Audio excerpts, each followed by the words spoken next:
Hello everyone, it's that college football guy here with another video. Well. First of all, I got out of Virginia and now I'm here in Tennessee. Find out where the heck I go from here. They had a load, asked me if I could take it the whole way. I'm like, I'm on vacation next week, so I can't go to California, but that would have been fun.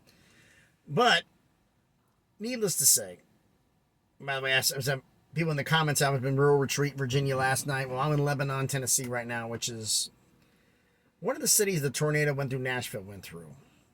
That a couple years ago. Everything's fine now.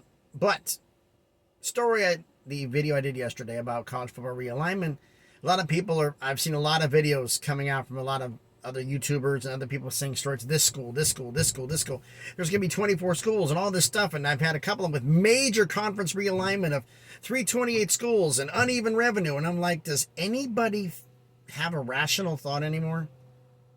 I've said this before, I don't know how many times. What started conference realignment in the first place? Greed. Wanting more money. The Big Ten's new TV deal is $100 million. The SEC deal is going to be what, 75, 85 after all the Tier 1 rights? All the stuff is done with their TV. It's going to be $100 million and 75 to 85 million. So you want to play with the big boys? Do you make at least $75 million a year in revenue? So that way they don't have to take a pay cut to bring you in? Odds are you're not. And I said, bringing in Kansas to the Big Ten. Why? They make no money. I mean, you look right now, the obvious candidates are not the obvious candidates. I've heard North Carolina and Virginia. Virginia doesn't bring in that much money.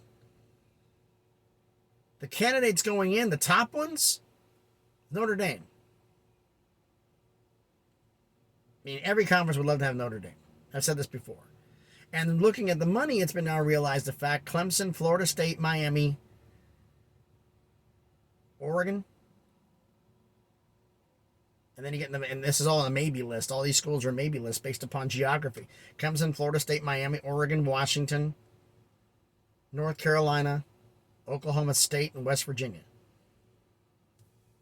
There's your list, folks. Because West Virginia makes more money than anybody else in the new Big 12, other than Oklahoma and Texas. The new Big 12, they would lead the revenue. But they make the least net because of all their travel costs for the Olympic sports. So they are losing money compared to everybody else because they're not centrally located. They have a lot of travel. So, and then I heard about the $30 million the Big 12 gets offered. It's the minimal offer. And somebody told me, oh, the Pac-12 is going to do this, and Oregon's not going to leave because they're going to get that special revenue. They're going to do uneven revenue because that's the way of the future. The way of the future is the Pac-12 to become the Pac-6 or the Pac-8 if you do that. Because you're not getting it. You're not thinking. So for the sake of argument, we're going to do this little exercise here, folks. The uneven revenue because of 16% and all the other percentages was Oregon and Washington are going to get $44 million a year.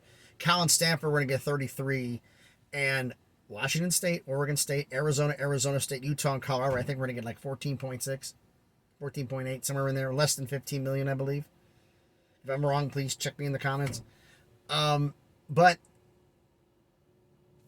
the Pac-12 champions get less than 15 million a year. Now you've joined the Big 12. If you join the Big 12, you're not a full member off the jump. You're going to go in on a sliding scale. What's a sliding scale? 60% in year 1, 70% in year 2, 80% year 3, 90% year 4, and year 5 and on, you're a full member. So, that's pretty straightforward, isn't it? Well, think about this. I think the Big 12 is going to get more than 30 million, but let's just say it's 30 million. Let's just say for the sake of argument, it's 30 million. 60% is 18. So, as a 60% member, not even full member, you're making $3 million a year more than you would as a full-time member of the Pac-12. And in 5 years, you're making more than double that. The Pac-10 becomes the Pac-6 very, very quickly. And the thing about it is we can make a replacement. Here's my answer to that argument. Who is going to make you most money? All the Pac-12 fans I have out there, and there's some of me in the comments who brought this up. Here's the question I like to ask, an honest question of you. Who would bring more money to the conference in a TV deal? Arizona, Arizona State, Colorado, and Utah, or the three best Mountain West schools in SMU?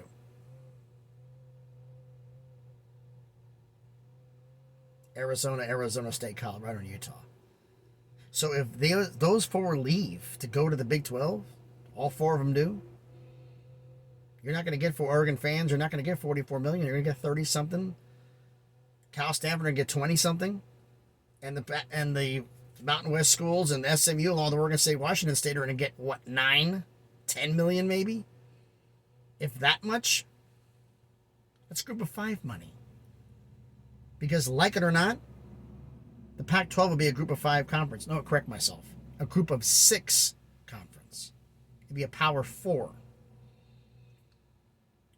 What would be the best situation for the Pac-12 moving forward? Folks, I honestly think we're done. Provided the two linchpins. Notre Dame's not moving until 2025 when their NBC deal gets done. So the Big Ten and the SEC are done for now. The ACC is done for now. The only way this changes is if they want that, Oregon and Washington want that accelerated revenue, and the bottom four, the four corner schools, get screwed. And they will leave, I believe. Colorado is the one who called the Big 12 a JUCO conference because they didn't want to go back, crawling back, hat in hand, asking for their old spot back. It's like if Utah had to go to the Mountain West Conference. How embarrassed would they be having to crawl back to the Mountain West? Colorado crawling back to the Big 12, realizing maybe we should never have left. But for what it did, the Pac-12 did them both very, very good. So I don't think they made a mistake. It was just very, very, very bad planning for the future. And they have various Pac-12 presidents to blame for that one.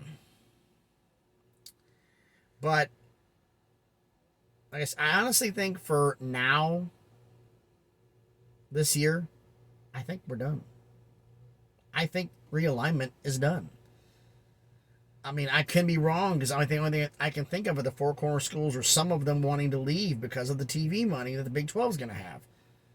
And everybody is saying the fact that, oh, ESPN's going to go get the Big 12. Who says ESPN's getting the Big 12? Who said any of that? I still believe CBS, they lost the SEC. They offered, I have no idea what the offer was. I had heard rumors, and these are just rumors. I have no factual evidence to base this on. This is a rumor only. That for the Tier 1 rights, they offered 1.08. What was that? I don't have my note in front of me. A couple of guys told me $1.08 billion. Fox came over the top. But let's just say it's $1 billion or even $750 million. Say it was that. Say it was $750 million. They want a conference. They want games. They want to spend money. A 12-team, 14 team. You're talking $30 million. You're talking $500 million to get the Big 12. Less than that. To have the Big 12 Tier 1 rights locked up. And have more content for your network. You think they really want to be second banana to Fox and ESPN everywhere they go and realize that Disney is going to own college football? Do you really think CBS Viacom is going to let that happen? You think NBC Universal is going to let that happen? And let Disney control everything? All the Power 5 conferences? I don't think so. I think CBS and NBC, it wouldn't surprise me, this is just my hunch, that they behind the scenes have a gentleman's agreement that I don't give a damn. They're not getting it. One or the two of us is going to get this. We're not going to let them have it. Because I think people are getting a little disgusted with Disney's attempted dominance, that they want to have all the Power 5 conferences and have the college football playoff. Control college football. That's what they want to do. Will it happen? I hope not. But then again, these days, who knows? Well, anyway, I'm that college football guy. Thank you very, very much for watching the video. If you like the video, give me a thumbs up. Any comments you wish to make. If I got something wrong, I get the numbers wrong. I don't have my notes in front of me. They chapters somewhere in the back here. I memorized them real quick and then ran out and had to go check out something here at the yard and our drop yard, and then had to come back in the truck to make this video before I still had light out, unlike last couple of times where it was pitch black in here and I had to do it in the sleeper. But if I got something wrong, let me know. If you disagree with my take and you have an alternate idea, put it down in the comments. I love interacting with everybody. And if you like the video, and check out some of the other videos, if you like everything, subscribe. The goal I was trying to hope to get is to 200 by the end of the month. By September 1st, we have 200 subscribers. That's not asking a lot. We got 100 in the first month of the channel's relaunch. Those of you who don't know, I had some videos on this channel that I had done, but they were sporadically spread out over a few months because I wasn't doing this full time. I wasn't focused on it because workload was crazy. I didn't have any time for it. It was stop, start, stop, start. I had no time to rest. It was just eat and sleep and keep driving. I had no time. Now I do have time. So please, if you like everything, subscribe to the channel. And as always, everyone, please be good to each other.